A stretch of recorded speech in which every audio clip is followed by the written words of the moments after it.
Today I am reviewing Kentucky Kingdom and Hurricane Bay in Louisville, Kentucky. I got to visit the park for the first time this past June and had a great experience. My expectations, I will say, weren't very high for this park, just because I knew about its history. It used to be called Six Flags Kentucky Kingdom, and it was abandoned for a few years until it reopened, and that wasn't too long ago. And so I wasn't expecting it to be that great, but I was pleasantly surprised and had a really good experience here. So first things first, this park is not that big. It sits on a 63-acre plot of land, and they operate with 5 roller coasters: Lightning Run, Thunder Run, T3, Storm Chaser, and Roller Skater. And that is their family coaster. They don't really have a kiddie coaster, but that one is definitely the mildest coaster of the 5. They also have a couple of water rides, excluding the water park. But I will say the weirdest part by far, starting off the video, is the park's layout. This is bizarre. Probably the weirdest layout of any amusement park I've ever been to. So you have the first half of the park, which is great. You have a lot of your flat rides, that's where you have Lightning Run. And then you have 2 ways to cross to the other side of the park.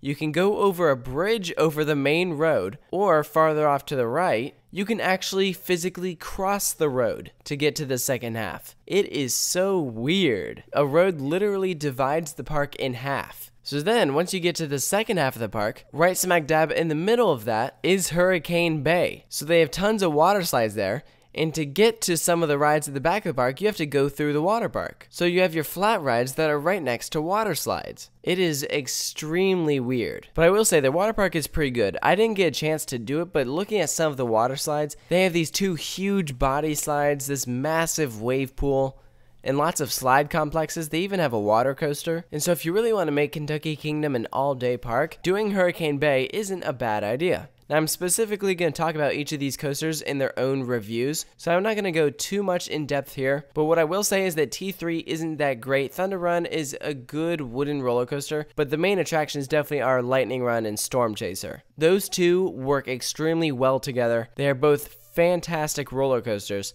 and they complement each other really well. By far one of the best top 2 of any amusement park. And it's amazing how neither one of them are really super tall. Now, talking about the ambiance of the park, it almost kind of feels like a Six Flags park because they do have some advertisements here and there. But unlike some Six Flags parks, this park does seem to be nicely kept. They've done some landscaping, it's not dirty at all, some of the buildings are cool looking, and you can tell that they take care of their rides. Now, keep in mind that this park did just reopen a few years ago, and they're constantly still adding new rides, so I imagine in a few years the park can only get better. They're going to continue to add new rides year after year, but I really do like what Ed Hart has done. This is a thoroughly enjoyable amusement park. They don't have too many roller coasters, but they have lots of rides for the families to do, and they have a couple of shows. They have a sea lion show.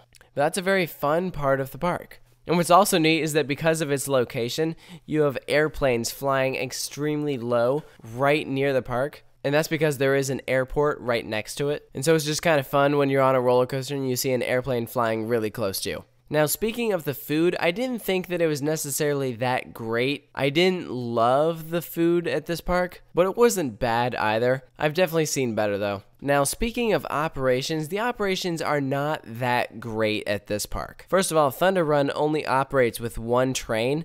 It can only operate with 1 train. There is not a second train for it. And while they do have bins on all of the platforms, which is great, you don't need to buy a locker, that doesn't change the fact that their dispatches aren't the quickest, especially on your major rides like Storm Chaser and Lightning Run. I did go on a Friday, so they were running 2 trains on both of them, but there were some points where they just were not being fast at all. So what could be a walk-on at other parks can turn into a 10 to 15 minute wait. But apparently I went on a busy day, and I thought that the park was pretty quiet compared to other parks. So just based off of my 1 visit to Kentucky Kingdom, from what I can tell, the park doesn't get too busy, which is good if you're trying to get on as many rides as possible. And so really, that's all I have to talk about Kentucky Kingdom. If there was anything else I was to add, it's just that the parking lot for this park is kind of weird because it shares it with the convention center next door. So it is kind of bizarre how if you're going to the convention center, you just see a couple of roller coasters across the parking lot.